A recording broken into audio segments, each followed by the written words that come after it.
Boundary injuries, what goes wrong? Boundary problems are rooted in thousands of encounters with others, as well as in our own nature and personality.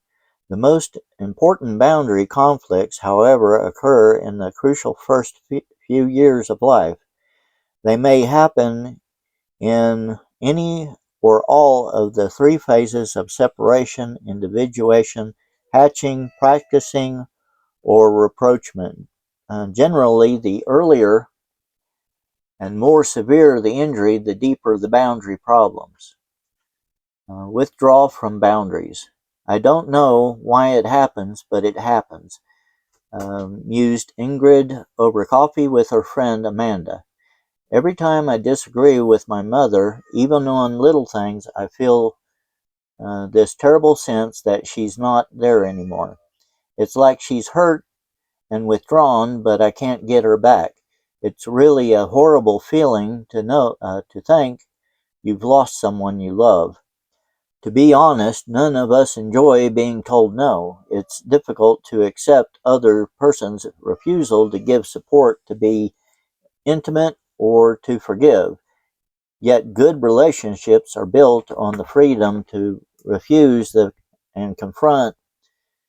As iron sharpens iron, so one person sharpens another. Proverbs 27 verse 17. Not only good relationships, but also mature uh, characters are built on appropriate no's.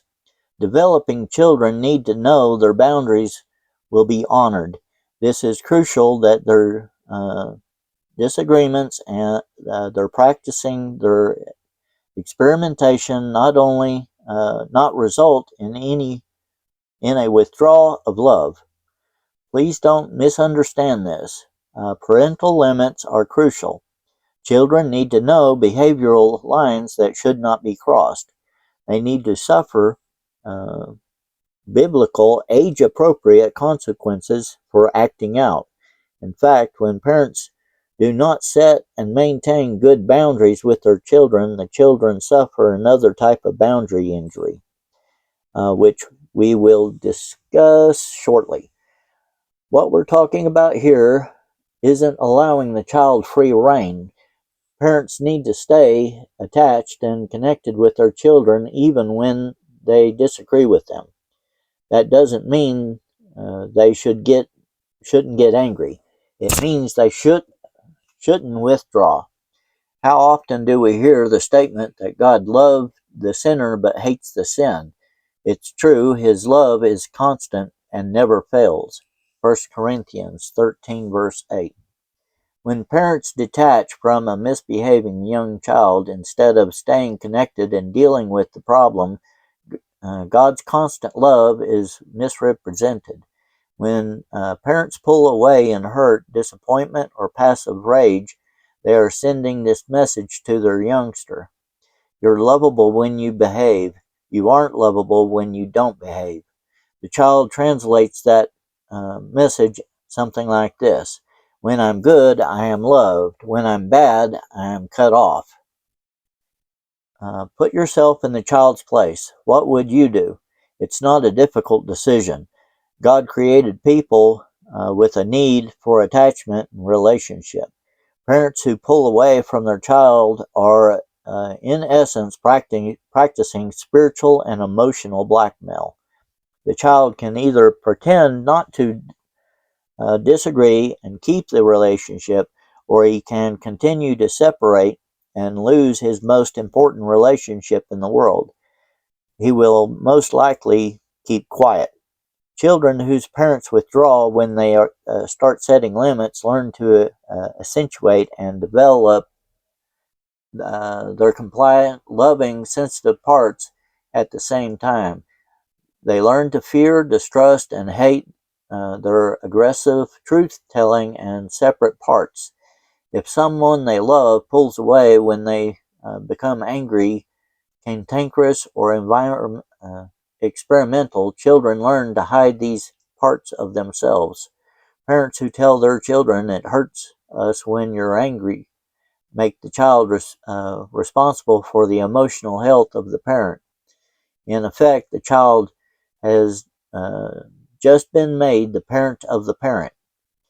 Sometimes at 2 or 3 years old, it's far better to say, I know you're angry, but you still can't have that toy, and then take out that your hurt feelings to a spouse, friend, or the Lord.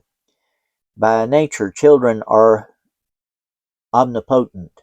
They live in a world where the sun shines because they were good and it rains because they were naughty. Children will give up this omnipotence gradually over time as they learn that their needs and events besides theirs are important. But during the early years, this omnipotence plays right into boundary injury. When children feel parents withdrawing, they readily believe that they are responsible for mom and dad's feelings. That's what omnipotent means. I am powerful enough to make mom and dad pull away. I'd better watch it. A parent's emotional withdrawal can be subtle, a hurt tone or voice, long silence for no reason, or it can be overt, crying spells, illness, yelling. Children of parents like these grow up to be adults who are terrified that setting boundaries will cause severe isolation and abandonment. Hostility against boundaries. Do I understand why I can't say no? Larry chuckled. Why don't you ask me a hard one? I grew up in the military. Dad's word was law, and disagreeing was always rebellion. I contradicted him once when I was 9. All I remembered is waking up on the other side of the room with a whopping headache and lots of hurt feelings. The second boundary injury, easier to spot than the first, is a parent's hostility against boundaries. The parent becomes angry at the child's attempt at separating from him or her. Hostility can emerge in the form of angry words, physical punishment, or inappropriate consequences. Some parents will say to the child, "You'll do what I say. This is far enough." God meant for parents to be in charge of their children. But when they'll say, "And you'll like doing it," this makes the child crazy because it's a denial of the separate soul of the child. To make the child like it is to pressure the child into becoming a people pleaser, not a God pleaser. See Galatians 1 verse 10. Some parents criticize the boundaries of their children. If you disagree with me, you'll do it my way or else. Don't question your mother. You need an attitude adjustment. You've got no reason to feel bad. Children need to be under the authority and control of their parents. But when parents punish their child for his growing independence, he will usually retreat into hurt and resentment. This hostility is a poor counterfeit of God's program of learning discipline. Discipline is the art of teaching children self-control by using consequences. Irresponsible actions should cause discomfort that motivates us to become more responsible. The my way or else approach teaches children to pretend to be obedient, at least when the parent is in earshot. The you have a choice approach teaches children to be responsible for their own actions instead of saying you'll make your bed or you'll be grounded for a month. The parent says, you have a choice. Make your bed and I'll let you play Xbox. Don't make your bed and you lose your Xbox privileges for the rest of the day. The child decides how much pain he is willing to endure to be disobedient. God's discipline teaches not punishes. God disciplines us for our good in order that we may share in His holiness. No discipline seems pleasant at the time, but painful later on. However, it produces a harvest of righteousness and peace for those who have been trained by it. Hebrews 12, verse 10 through 11. When parents greet their children's disagreement, disobedience, or practicing with simple hostility, the children are denied the benefit of being trained. They don't learn that delaying gratification and being responsible have benefits. They only learn how to avoid someone's wrath. Ever wonder why some Christians fear an angry God, no matter how much they read about His love? The result of His hostility are difficult to see because these children quickly learn how to hide under a compliant smile.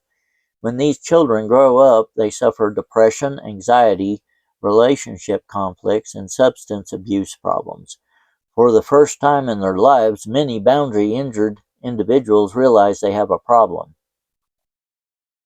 Hostility can create problems in both saying and hearing.